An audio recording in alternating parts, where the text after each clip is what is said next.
রায়হানের কথাই বলি।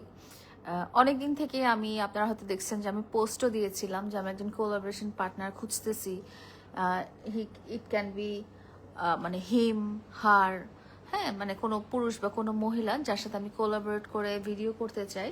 সো অনেকদিন থেকে আমি খুঁজতেছিলাম এরকম একজন কোলাবোরেশন পার্টনার, এবং এই মানে এই সার্চিং এর মধ্যে আমি অনেকজনের সাথে ভিডিও করেছি। অনেকে যারা ইন্টারেস্টেড, আমি তো আসলে সবার সাথেই ভিডিও করি, আমার সাথে যে ভিডিও করতে চায় তাদের সাথে আমি ভিডিও করি, কোলাবোরেশন করি।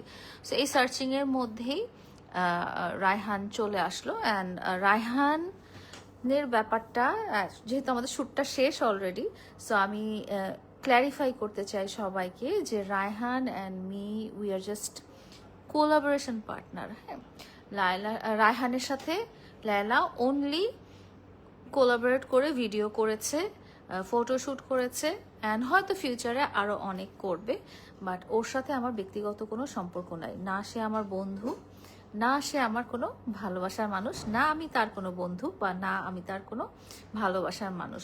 সে তার ব্যক্তিগত জীবনটা তার ব্যক্তিগত, এবং আমার ব্যক্তিগত জীবনটা আমার ব্যক্তিগত। তো এই জিনিসটা আমি একেবারে পরিষ্কার করে ক্লিয়ারলি বলতে চাই যে রায়হানের সাথে ব্যক্তিগত আমার কোনো সম্পর্ক নাই। একটা শ্যুটকে সাকসেসফুল করার জন্য যতটুকু কেমিস্ট্রি দেখানো দরকার, যতটুকু মানে ফিলিংস এনে নেওয়া দরকার, বা যতটুকু রোমান্টিক দেখানো দরকার, রায়হানের সাথে শুধু আমাদের অতটুকুই করা হয়েছে। তো এই জিনিসটা শুধু রায়হানের সাথে না, আপনারা এর আগেও দেখেছেন আমার আরও অনেক কো অ্যাক্টর ছিল যাদের সাথে আমি সাকসেসফুল শ্যুট করার জন্য, আমাদের অভিনয়টা রিয়েলিস্টিক করার জন্য কিন্তু আমরা দেখিয়েছি, অভিনয় করে দেখিয়েছি যে আমরা একজন আরেকজনের হয়তো inner relationship. But truly speaking, আবারও আজকে আমি ক্ল্যারিফাই করতে চাই যে রায়হানের সাথে শুধুমাত্রই আমার কোলাবোরেশন। সে আমার ইভেন বন্ধুও না, হ্যাঁ, সে আমার ইভেন বন্ধুও না, আমিও ইভেন তার বন্ধুও না। আমরা জাস্ট ভার্চুয়াল প্ল্যাটফর্মে একসাথে কাজ করব বলে কাজ করেছি, একসাথে শ্যুট করব বলে শ্যুট করেছি, এবং ফিউচারেও হয়তো ওর সাথে আমার আরও অনেক কাজ হতে পারে, মিউজিক ভিডিও হতে পারে, নাটক হতে পারে, শ্যুট হতে পারে। একটা জিনিস আপনারা সবসময় মনে রাখবেন, আমি কিন্তু আমি ব্যক্তিগত লাইফে যাই হই না কেন, ভার্চুয়াল প্ল্যাটফর্মে আমি sometimes model, sometimes influencer, sometimes actor. So আমি বিভিন্ন রোল প্লে করি।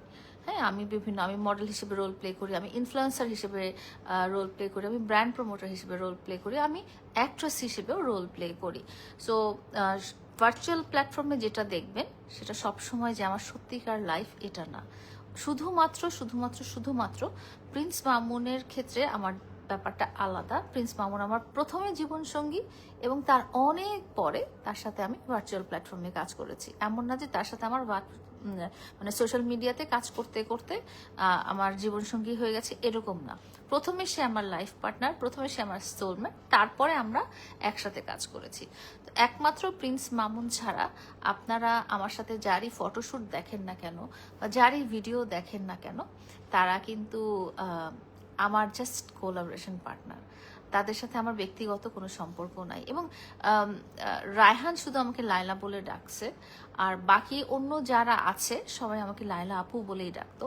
সবাই, ইমন বলেন, মেহেদি শুভ বলেন, সানি বলেন, হীরা বলেন, বা যাদেরকে দেখেছেন তারা সবাই আমাকে লায়লা আপু বলেই ডাকতো। তো আই হোপ আমি ব্যাপারটা ক্লিয়ার করতে পারছি, রায়হানের ব্যাপারটা। বিকজ আপনারা খুব বেশিরভাগ টাইমে যেটা করেন যে ফেসবুকে যেটা দেখেন সেটার সাথে আমাদের রিয়েল লাইফটা মিলিয়ে ফেলেন। আসলে আমাদের রিয়েল লাইফটা অনেকটাই ডিফারেন্ট। ফেসবুকে আমরা শুধুমাত্র অভিনয়ই করি। তো আই হোপ রায়হানের ব্যাপারটা ক্লিয়ার করা হয়েছে। আর প্রথম থেকে কিন্তু আমি বলে আসছি আমি মিস চকলেটের টিমে। আমি অপূর্বাকে অনেক দিন আগে থেকেই দেখেছি, অ্যান্ড আমি তার একজন বড় ফ্যান। তাকে আমি বিশেষ ভালোবাসি, অনেক ভালোবাসি। এবং রায়হান এবং তার ব্যক্তিগত ব্যাপারটা যখন সোশ্যাল মিডিয়াতে উঠে আসছে, তখন কিন্তু আমি অপূর্বাকেই সাপোর্ট করেছি। এবং আজকে এখানে দাঁড়াও, যদিও রায়হান আমার কো অ্যাক্টর, যদিও রায়হানের সাথে আমার কাজ হয়েছে, আজকে আমি এখানে দাঁড়াও আমি অপূর্বাকেই সাপোর্ট করে যাব।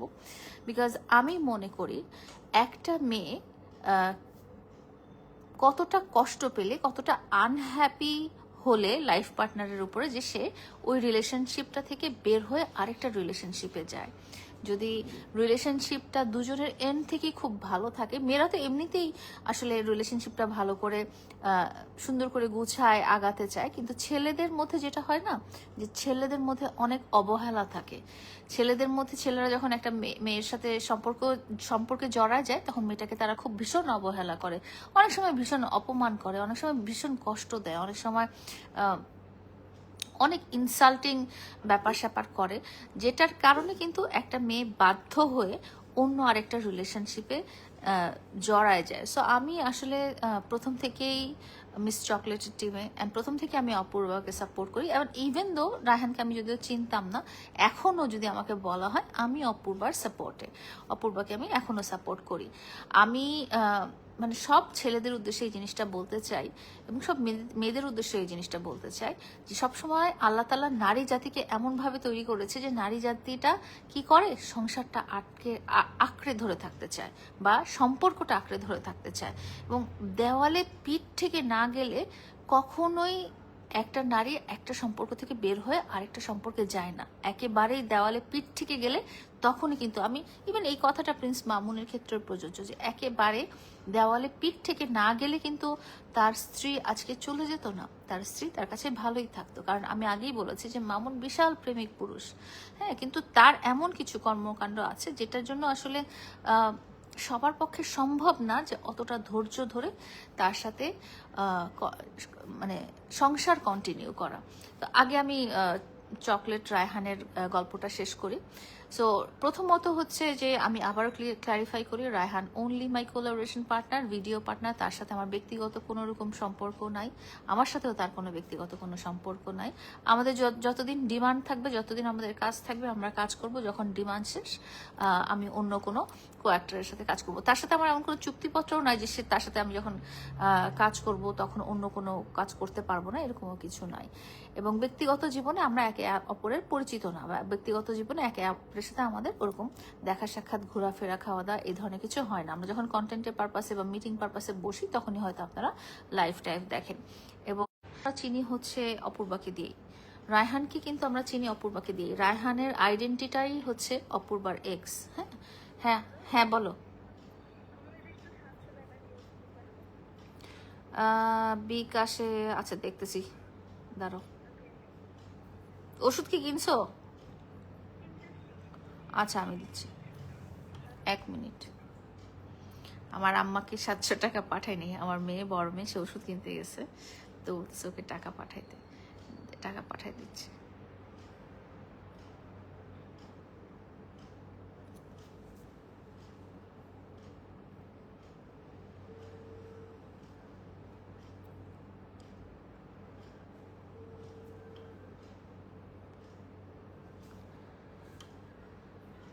রাজু, হ্যাঁ আসসালামু আলাইকুম। তুমি একটু তাড়াতাড়ি ইনিমার ইয়েতে বিকাশ একটু 1000 টাকা পাঠাও তো, ও বাজারে গেছে, ও চাইতেছে, বাট আমার বিকাশ নেই। হ্যাঁ এখনই দিয়ে দাও, হ্যাঁ এখনই দিয়ে আমাকে একটা মিস কল দাও। ওকে, তো এটা কথা। হ্যাঁ, সো রায়হানের আইডেন্টিটি ইজ মিস চকলেটের এক্স বা মিস চকলেটের বয়ফ্রেন্ড, হোয়াট এভার। তারপরেও যেহেতু সে কাজ শুরু করেছে, তার নিজস্ব আইডেন্টিটি অবশ্যই হবে। সে অনেক বছর থেকে যেহেতু সোশ্যাল মিডিয়া প্ল্যাটফর্মে কাজ করেছে, অ্যান্ড সুন্দর সুন্দর কন্টেন্ট বানায়, তার একটা ইউটিউব চ্যানেল আছে, ইনস্টাগ্রাম আছে, টিকটক আছে, ফেসবুক আছে, সুন্দর সুন্দর কন্টেন্ট আমি দেখেছি। এবং এই সুন্দর সুন্দর কন্টেন্ট দেখার কারণে কিন্তু আমি ইন্টারেস্টেড হয়েছিলাম তার সাথে কোলাবোরেশন করার জন্য। এবং in future I am also looking forward যে তার সাথে আমার অনেক কাজ হবে। বিকজ কারো এক্স কিন্তু কারো কোনো আইডেন্টিটি হইতে পারে না। আমি প্রিন্স মামুনের এক্স বা প্রিন্স মামুন আমার এক্স, এটা কিন্তু আমার বা প্রিন্স মামুনের আইডেন্টিটি হইতে পারে না। সেজন্য অপূর্বার এক্স এটা কিন্তু রায়হানের আইডেন্টিটি হতে পারে না, ওর নিজস্ব আইডেন্টিটি আছে। অ্যান্ড আমি বলবো যে সে অসম্ভব ভালো একটা মানুষ। রায়হানের সাথে আমার কথা হচ্ছে, কাজের পারপাসে চলাফেরা, ঘোরাটোরা হয়েছে, অ্যান্ড সে অসম্ভব ভালো, অসম্ভব কিউট একটা ছেলে। অ্যান্ড সবচেয়ে পছন্দ করি আমি যেটা, সেটা হচ্ছে যে ও খুব আস্তে আস্তে কথা বলে আমার মতো। আমরা দুজনই খুব কম কথা বলি। আমি যদিও সোশ্যাল মিডিয়াতে দেখা যায় যে আমি অনেক কথা বলে ফেলছি, কিন্তু এমনি ইন প্র্যাকটিক্যাল যারা আমাকে চিনে, যারা আমাকে দেখেছে, তারা সবাই জানে যে আমি একদম কম কথা বলি। সেম রায়হান। সো যেটা হয়েছে যে রায়হানের topic I hope I could clear it out, because আপনারা হয়তো এখন যদি আমাকে আবার অন্য কারো সাথে ভিডিও করতে দেখেন তখন আপনারা আবার ওই জিনিসটা মনে দিয়েন না যে রায়হান খেয়ে ছেড়ে দিয়েছে, লায়লা খেয়ে ছেড়ে দিয়েছে। এখানে খেয়ে ছেড়ে দেওয়ার কোনো ব্যাপার হয়নি, কারণ আমরা জাস্ট কোলাবোরেশন করে ভিডিওগুলো এবং শ্যুটগুলো করেছি। সো আই হোপ আমি এটা রায়হান টপিকটা আপনাদের কাছে ক্লিয়ার করতে পেরেছি। দ্বিতীয়ত আমি প্রিন্স মামুন এবং মোহনার কথা কিছু বলতে চাই। আজকে ওদের একটা কোর্টের ডেট ছিল এবং যেখানে গ্রেফতারি পরোয়ানা জারি হয়েছে মামুনের নামে মোহনার মামলায়। সেখানে মামুন আমাদের অনারেবল লয়ারের চেম্বারে বসে বেশ কিছু বক্তব্য দিয়েছেন। তো আমি প্রথমত একটা কথা বলতে চাই, সেটা হচ্ছে যে মামুনকে দেখে আমি বিশ্বাস করলাম, আমি প্রমাণ পাইলাম যে দুনিয়ার বিচার দুনিয়াতেই হয়। হ্যাঁ, সেটা আমি কিছু করা লাগলো না, আল্লাহ তালাই ওর বিচার একদম মানে ও পুঙ্খানুপুঙ্খভাবে আমার সাথে যেরকম অন্যায় করেছে, যেরকম ভাবে কষ্ট দিয়েছে, যেরকম ভাবে মিথ্যাচার করেছে, যেরকম ভাবে আমাকে ছোট করেছে, অপমানিত করেছে, একদম এক্স্যাক্টলি লাইন বে লাইন আল্লাহ তাকে ফেরত দিয়েছে। আমি কয়েকটা ছোট ছোট এক্সাম্পল দিই। প্রথমত মামুন মোহনার সাথে বিয়ে করার পর থেকে বা মোহনার সাথে এঙ্গেজড হওয়ার পর থেকে বা মোহনার সাথে লিভ টুগেদার করার পর থেকে আমার সাথে সম্পর্ক অস্বীকার করেছে। তার আগ পর্যন্ত কিন্তু আমরা যদিও সেপারেটেড ছিলাম, মামুন বিভিন্ন জায়গায় ছিল, তখনও কিন্তু সে অস্বীকার করে নাই যে লায়লার সাথে তার সম্পর্ক ছিল না, লায়লার সাথে কোনো ধরনের সম্পর্ক ছিল না, সেটা কিন্তু সে অস্বীকার করে নাই। কিন্তু যখন থেকে সে মোহনার সাথে লিভ টুগেদার করা শুরু করলো, মোহনাকে ইমপ্রেস করার জন্য সে বলা শুরু করলো লায়লার সাথে আমার কোনো সম্পর্ক নাই। আচ্ছা, তো আমি যে আল্লাহ তাআলার বিচার দুনিয়াতে দেখতে পেলাম কিভাবে, সেটাই আমি মানে বলতে চাই আর কি। মামুনের কথাগুলো আজকে আমি শুনলাম, ওর ভিডিওগুলো আমি দেখলাম, আমি বলতে চাই সেটা হচ্ছে যে মামুন সবসময় অস্বীকার করে যে মামুনের সাথে যদি আমার কোনো ভালোবাসার সম্পর্কই ছিল না, আমরা জাস্ট কোলাবোরেশন পার্টনার ছিলাম, যেটা এখন আমি অনেকজনের ব্যাপারে বলে থাকি। আমরা জাস্ট কোলাবোরেশন পার্টনার ছিলাম, আমরা ভিডিও করতাম এবং মামুনের লাইফ লিড করতো। প্রথমত হচ্ছে যে মামুন আর আমি একসাথে থাকা শুরু করেছি 2022 থেকে, এবং আমাদের মধ্যে একটা বৈবাহিক সম্পর্ক ছিল যেটা সে প্রতারণার মাধ্যমে অস্বীকার করেছে, এবং আমার সাথে তার পারিবারিকভাবে সম্পর্ক ছিল। মামুন আমার বাসায় উঠে চলে আসছে, তার পরিবার সহ, তার মা সহ, বোন সহ, বাবা সহ, সব সহ আমার বাসায় ছিল। আমরা যদি কোলাবোরেশন পার্টনারই হইতাম শুধু, তাহলে মামুনের বাসায় থাকতো, আমি আমার বাসায় থাকতাম। বাট সেটা কখনো হয়নি। 2022 থেকে নিয়ে 2024 সাল পর্যন্ত আমরা একই বাসায় একই ছাদের নিচে ছিলাম। আমরা আমাদের লজিস্টিক্স ব্যবহার করতাম, আমাদের গাড়ি, আমাদের কাছে লোক, আমাদের বাজার, আমাদের খাওয়া দাওয়া। আমি মামুনের বাসায় যেয়ে থাকিনি, মামুন আমার বাসায় উঠে চলে এসেছে। একটা মানুষের সাথে কোন পরিমাণ সম্পর্কে জড়ালে মানুষটার বাসায় উঠে আসা যায়। দ্বিতীয়ত, আমরা যদি মামুনের NID card, driving licence, passport, এই সমস্ত যে সরকারি ডকুমেন্টগুলো যদি দেখি, সেখানে মামুনের ঠিকানা দেওয়া আছে আমার বাসার ঠিকানা। আমার কথা হচ্ছে মামুনের মা বাবা জন্ম থেকে 88 সাল থেকে ঢাকায় আছে, করাইলে বস্তিতে আছে বা বিভিন্ন জায়গায় আছে।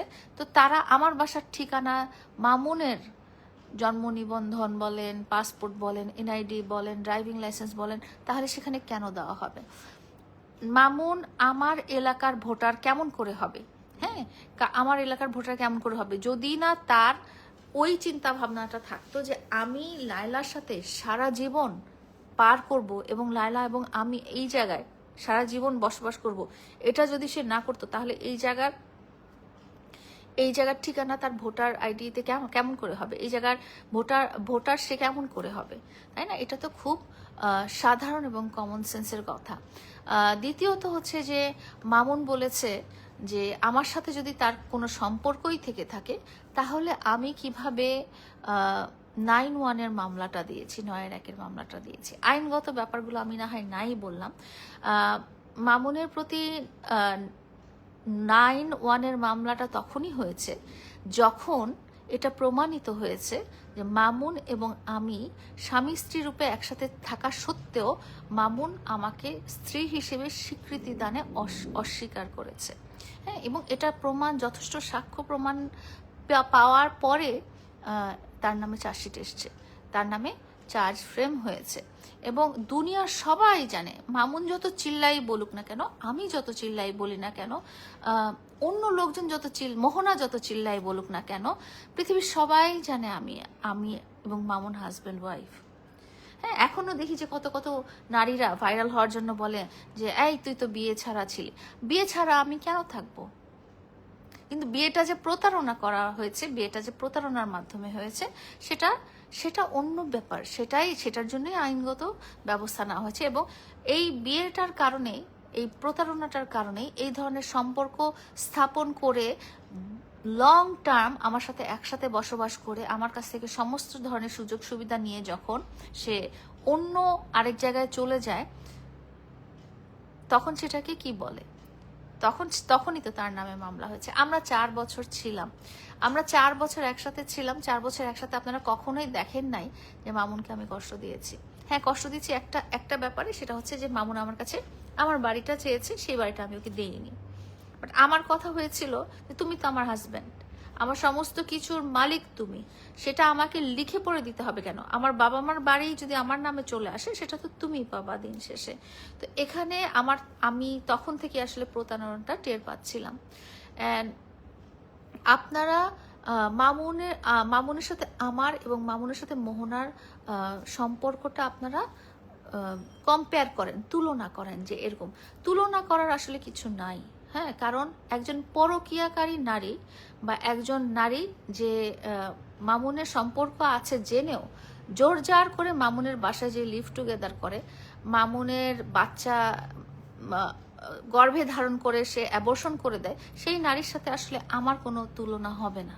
এবং যেই নারী মামুনকে শরীরে আঘাত করে, মামুনের চোখ, মুখ, হাত, সারা গা, হাত ভেঙে ফেলেছে, খামচি দিয়ে ফেলেছে মুখে, হ্যাঁ, তার সাথে আমার কোনোদিন তুলনা হবে না।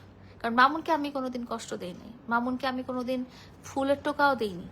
মামুন আমার কাছে একটা কষ্টই পেয়েছে, ওই একটা কষ্ট, তা আমার লিমিটেশনের কারণে। আমার কাছে যদি বাড়িটা আমার নামে লেখা থাকতো, পৃথিবীর সবাই জানে, এমন কোনো মানুষ নেই যে জানে না যে বাড়িটা যদি আমার নামে লেখা থাকতো, তাহলে ওর বলাই লাগতো না, আমি এমনিতেই ওকে দিয়ে দিতাম, বলতাম তুই নিয়ে যা, তুই বাড়ি নিয়ে যা, আমার কিচ্ছু লাগবে না, আমি ভালো আছি, আমরা হ্যাপি আছি, আমাদের বাচ্চা কাচ্চা ভালো আছে, এটাই আমার জন্য এনাফ। হ্যাঁ, কিন্তু যেহেতু বাড়িটা আমার কাছে ছিল না, আমার লিমিটেশন ছিল, আমার সীমাবদ্ধতা ছিল, আমি দিতে পারি নাই। তো মামুন কিভাবে আল্লাহর কাছে শাস্তি পেয়েছে এটা আমি বলি। মামুন যখন এখানে আমার কাছ থেকে চলে যায়, প্রথম সে কখনো অস্বীকার করে নাই যে তার সাথে আমার সম্পর্ক ছিল না, ভালোবাসা। সে তখনও বলে গেছে যে লায়লাকে আমি ভালোবাসি, কিন্তু লায়লার কাছে আমি ফেরত পেতে চাই না, কারণ লায়লার কাছে আমি কষ্ট পেয়েছি এই বাড়িটার ব্যাপারে।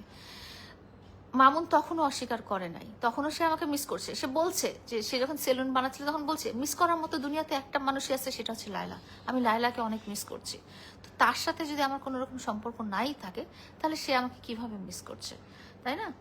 তো দ্বিতীয় কথা হচ্ছে, যখন সে পরনারীর সাথে পরকীয়াতে লিপ্ত হচ্ছিল, অনামিকা ঐশী বলেন, আরো বিভিন্ন কোটি কোটি মেয়েদের সাথে সে যে অবৈধ দৈহিক সম্পর্ক করে বেড়াচ্ছিল, ব্যভিচার করে বেড়াচ্ছিল, যৌনাচার করে বেড়াচ্ছিল, জেনা করে বেড়াচ্ছিল, হ্যাঁ, তখন থেকে সে আস্তে আস্তে বলা শুরু করছিল যে লায়লা আমার কিছু না।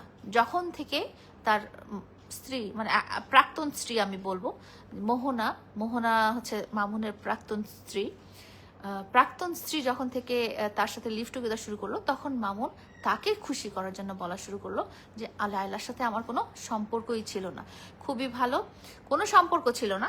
কিন্তু মামুন কি করলো? মামুন আমার বাসা থেকে বের হয়ে একটা প্রেস কনফারেন্স করলো, এবং প্রেস কনফারেন্স করে সে বলল যে লায়লার সাথে আমার কোনো সম্পর্ক নাই, আপনারা এখন এটা নিউজ করে ছাপান। একই কাজ কিন্তু মোহনাও করেছে, তার প্রাক্তন স্ত্রী মোহনা করেছে, বাসা থেকে বের হয়ে সেপারেশনে যেয়ে একটা প্রেস কনফারেন্স করেছে এবং বলেছে যে মামুন তার উপর কি পরিমাণ অত্যাচার করেছে, এটা সেটা যেগুলো মামুন বলেছে। মামুন আমার সাথে যতদিন ছিল, কতবার আপনারা দেখেছেন সে কি কোনোবার সুইসাইড করার চেষ্টা করেছে? কোনোবার সে এতটা আনহ্যাপি ছিল? তার শারীরিক অবস্থা কি এত খারাপ ছিল? সে কি মাদকাসক্ত ছিল যখন সে আমার বাসায় ছিল বা আমরা যখন একসাথে ছিলাম? আমরা যখন একসাথে ছিলাম, মামুন কখনোই সুইসাইডাল অ্যাটেম্প করে নাই, মামুন কখনোই মাদক গ্রহণ করে নাই, মামুন সব সময় হাসি খুশি ছিল, মামুন সব সময় স্বাস্থ্য ভালো ছিল, মামুনকে রাজকুমারের মতো লাগতো দেখতে।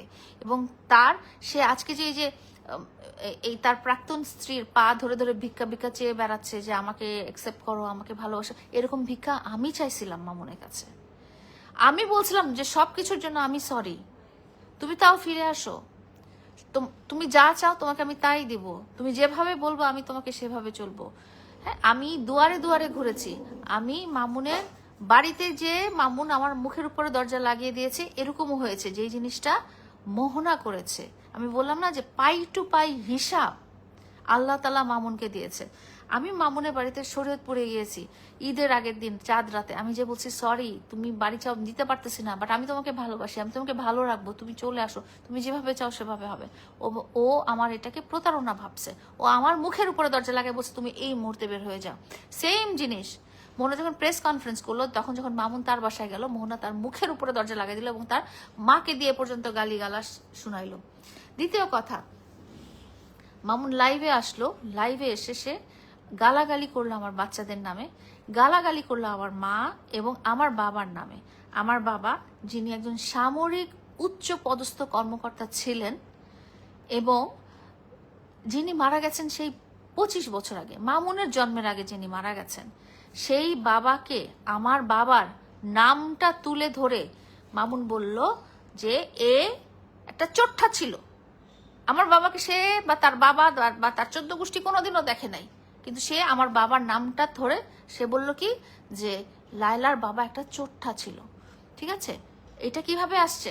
মোহনা কি করলো সংবাদ সম্মেলন করার সময়, একটা বস্তির মেয়েকে তুলে এনে বলল যে মামুনের বাবা তাকে রেপ করার চেষ্টা করেছে।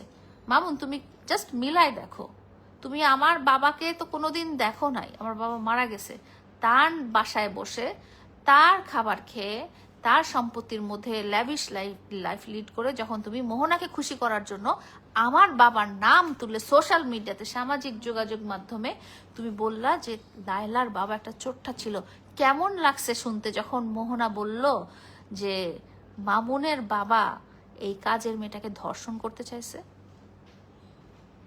তুমি আমার বাচ্চাদের কথা বলছো, একটা প্রতিবন্ধী বাচ্চার কথা বলছো, কেন তোমার বাসায় প্রতিবন্ধী ভাই বোন নাই? তুমি আমার মায়ের কথা বলছো যে তোমাকে বলছে যে ছেলে প্রস্টিটিউট নাকি কি। হ্যাঁ, কেন মোহনার মা তোমাকে কি করেছে? আমার মা তো তোমার সামনে জীবনে পড়ে নাই 4 বছরে, তুমি আমার জীবনে আমার মায়ের সামনে পড়ো নাই। হ্যাঁ, আমার মা কোনোদিন তোমার সাথে একটা খারাপ ব্যবহার করে নাই, কোনোদিন একটা কথাও বলে নাই, উপর থেকে নেমে এসে কোনোদিন একটা সিন ক্রিয়েটও করে নাই যে আমরা দুজন এই বাসাটায় ছিলাম। সমাজ আমাদের এই মানে বিলো স্ট্যান্ডার্ড রিলেশনশিপটা মেনে নেয় নাই, তারপরেও কিন্তু আমার সমাজ, আমার বন্ধু বান্ধব, আমার আত্মীয় স্বজন কেউ কোনোদিন তোমার সাথে একটা খারাপ ব্যবহার করে নাই। কিন্তু তুমি ইন রিটার্ন কি পাইছো? যেই মেয়েটাকে তুমি স্বীকৃতি দিছো, দুনিয়ার সামনে এনে বলছো যে এ আমার প্রথম স্ত্রী, প্রথম ভালোবাসা, অ্যাবসলুটলি মিথ্যা কথা। সেই মেয়েটার আত্মীয় স্বজন তোমাকে কি করছে?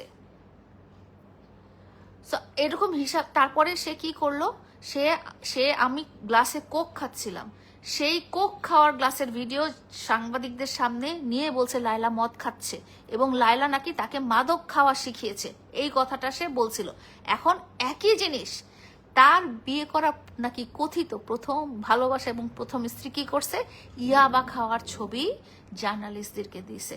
আরো বলবো, আরো বলি, সে একটা সংবাদ সম্মেলন করে বলছে লায়লা একজন পুলিশ বাহিনীর প্রধানকে নাকি মেয়ে সাপ্লাই দিত। হ্যাঁ, সেই একই ধরনের কথা তার কথিত প্রাক্তন স্ত্রী তাকেও বলছে।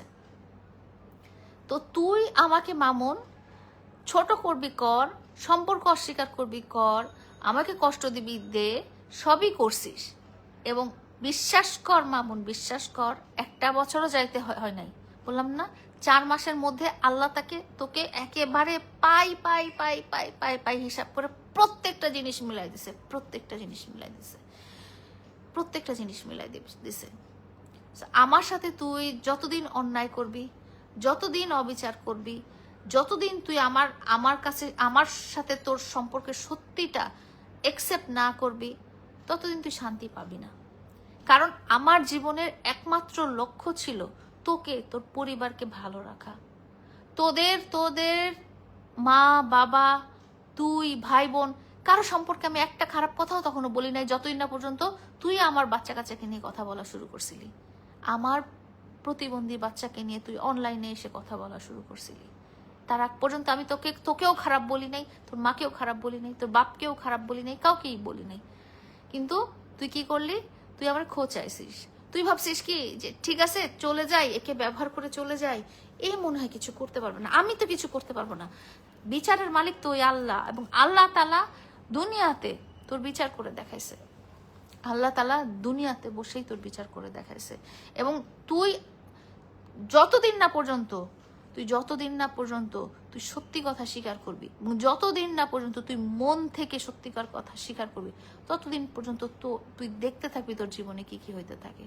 আমাকে যেই পরিমাণ কষ্ট দিছিস, সেই পরিমাণ কষ্টে মানে এখনো তুই আজকে পর্যন্ত তুই বলছিস লায়লা আমাকে চায়। একটা মানুষ এত অপমানিত, এত ছোট নীচ, এত ক্ষতিগ্রস্ত হওয়ার পরও তোকে যেই মানুষটা চায়, তার মানে তুই বুঝ যে সেই মানুষটা তোকে কত ভালোবাসে। আমি আর চাই না, সত্যি কথা, আমি আর চাই না। আমি মামুনকে আর চাই না। আমি মামুনের লাইফে ফিরে যেতে চাই না। আমার লাইফে আমি মামুনকে ফেরত চাই না। কারণ মামুন আমার সাথে থাকা অবস্থায় কোনোদিন পরনারীর কাছে যায় নাই। যখন আমি আর মামুন 4টা বছর একসাথে ছিলাম, ওর মেসেজ, ওর ফোন, ওর সব কিছু ওপেন টু মি।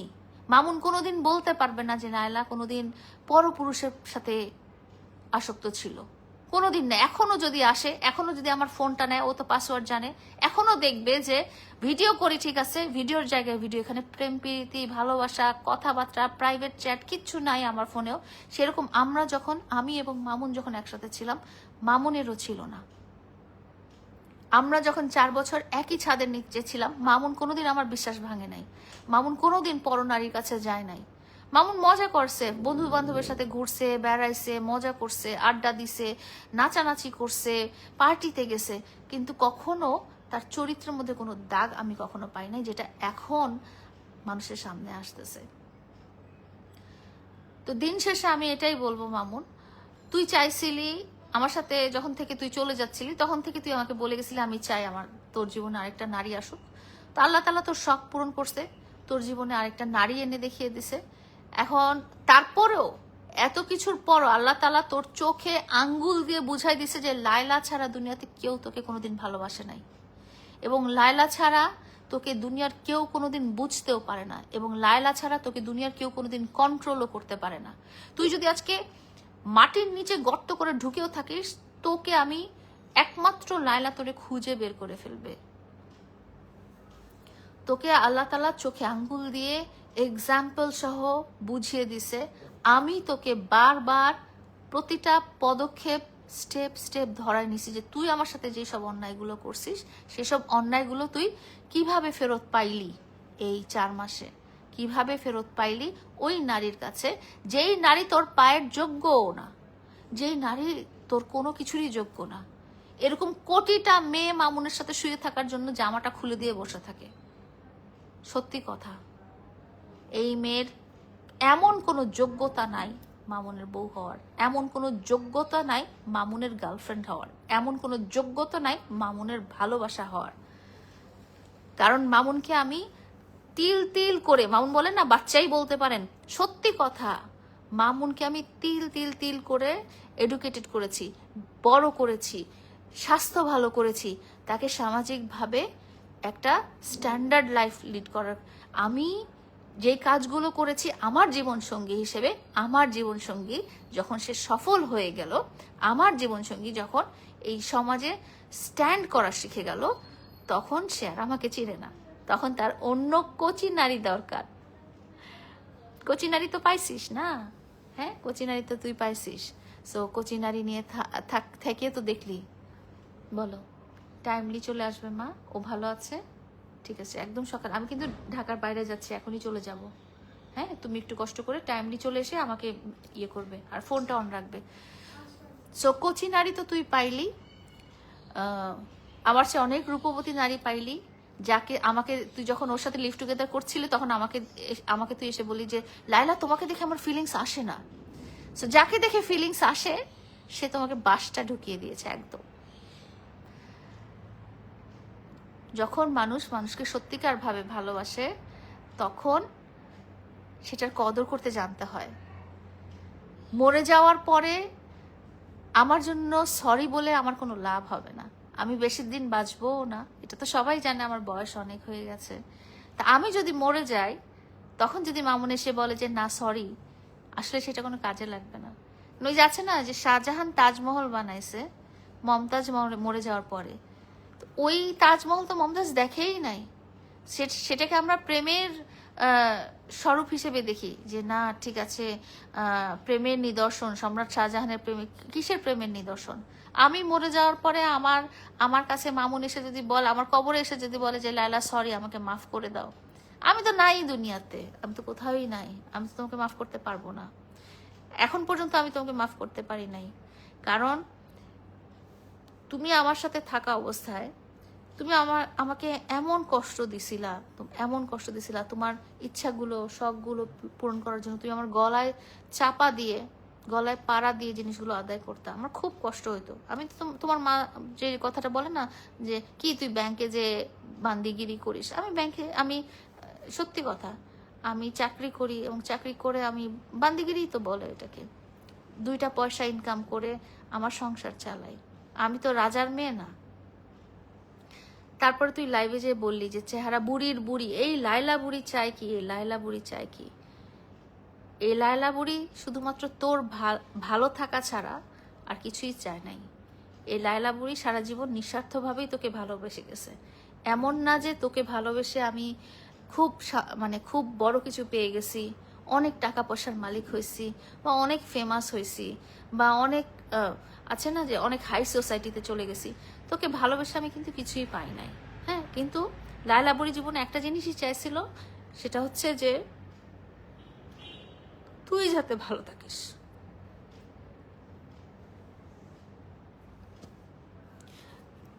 তোর ভালো থাকাটাই চাইছিলাম,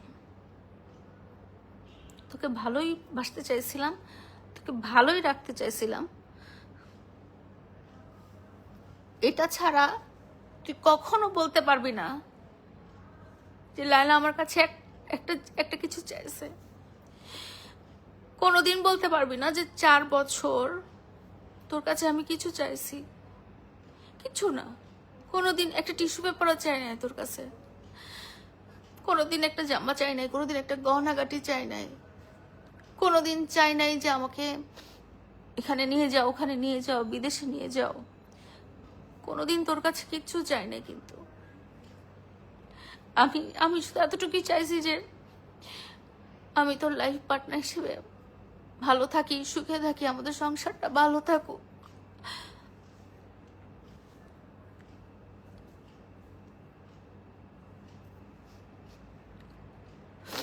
তুইও বলতি যে লায়লা দেখ, দুনিয়ার সব মেয়ে আমাকে চায়, দুনিয়ার সব মেয়েরা আমার জন্য পাগল, কিন্তু আমি শুধু তোমার জন্য পাগল, বিকজ তুমি ওয়াইফ ম্যাটেরিয়াল। তো আমার এই কথাটা বলতে আমার যে হাইফাই মেয়ে, মডেল, অ্যাক্ট্রেস, এদের লাইফে দরকার নাই। আমার সংসার গুছিয়ে রাখার জন্য তোমার মতো মানুষই দরকার, কথা বলছো তুমি। তো আমি সংসারটা টিকায় রাখতেই চাইছি, বারবার সরি বলছি, বারবার গেছি, বারবার মাফ চাইছি। আমি তো মানুষ, আমার তো লিমিটেশন ছিল। আমি তো রাজা বাদশার ঘরের রাজকুমারী না যে আমার অগাধ টাকা, ঢেলা টাকা। তারপরেও যখন তুমি ডিক্লেয়ার করছো যে তুমি বিয়ে করছো, আমি কিন্তু তোমাদের লাইফ থেকে সরে আসছি, আমি কিন্তু তোমাদের লাইফে যাই না, আমি তোমাদের কোনো ঝামেলা করিনি। আমি তোমাদের বিয়ের যতদিন বিয়ে ডিক্লেয়ার করো নাই ততদিন আমি মোহনাকে সাবধান করে দিয়েছি যে মামুন এরকম, তোমাকেও সাবধান করে দিয়েছিলাম যে মোহনা ওরকম। তো তোমরা যখন ডিক্লেয়ার করছো তখন কিন্তু আমি তোমাদেরকে নিয়ে কিছু বলি নাই, কিছু করি নাই, আমি আমার মতো লাইফ লিড করেছিলাম। যেদিন তুমি ডিক্লেয়ার করছো যে তুমি বিয়ে করে ফেলছো, সেদিন আমি জাস্ট আমার বাসায় তোমার সব জিনিসগুলো ছিল সেগুলো ফেলে দিছি, এটা খুব অবভিয়াস, কারণ তুমি অন্য নারীর সাথে, অন্য নারীর বুকে ঘুমাচ্ছ, অন্য নারীর সাথে সংসার করতেছো, সেখানে তোমার জিনিসপাতি আমার বাসায় কি করবে? তোমার জিনিসপাতি আমার বাসায় কেন থাকবে? তোমার স্ত্রী, তোমার প্রাক্তন স্ত্রী মোহনা আমাকে গালিগালাজ করে কত মেসেজ করছে, এখনো আছে, গালিগালাজ করে অনেক মেসেজ করছে, অনেক অনেক খারাপ কথা লিখছে, অনেককে দেখাইছি আমি, এই যে দেখো,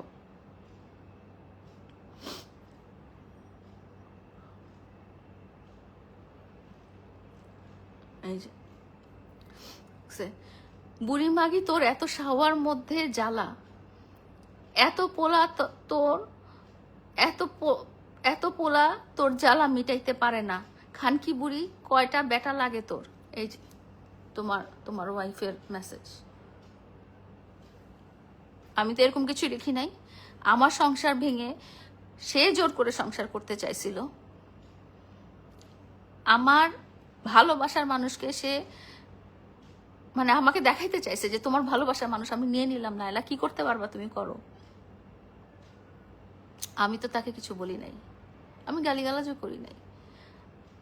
আমার খারাপ লাগছে, আমি বলছি যে তোমরা যাও না, তোমরা করো না, বিকজ আমি মামুনকে চিনি, মামুনকে আমি যতটা চিনি ততটা ওর মাও চিনে না। যাই হোক, আমার মাসুদ ভাই ওয়েট করছে, আমি ঢাকার বাইরে যাব। আমার কথা এটাই, আল্লাহ তাআলা দুনিয়ার বিচার দুনিয়াতেই করেছে, অ্যান্ড মামুন যতদিন অস্বীকার করে যাবে যে লায়লা আমার কিছু ছিল না, ততদিন আল্লাহ ওকে শান্তি দিবে না। সত্যি কথা, কারণ সত্যিটা আমি জানি, সত্যিটা মামুন জানে, সত্যিটা দুনিয়ার সব প্রতিটা মানুষ জানে, সত্যিটা আল্লাহ তাআলা জানে, এবং আল্লাহ তাআলার বিচার একেবারে পারফেক্ট।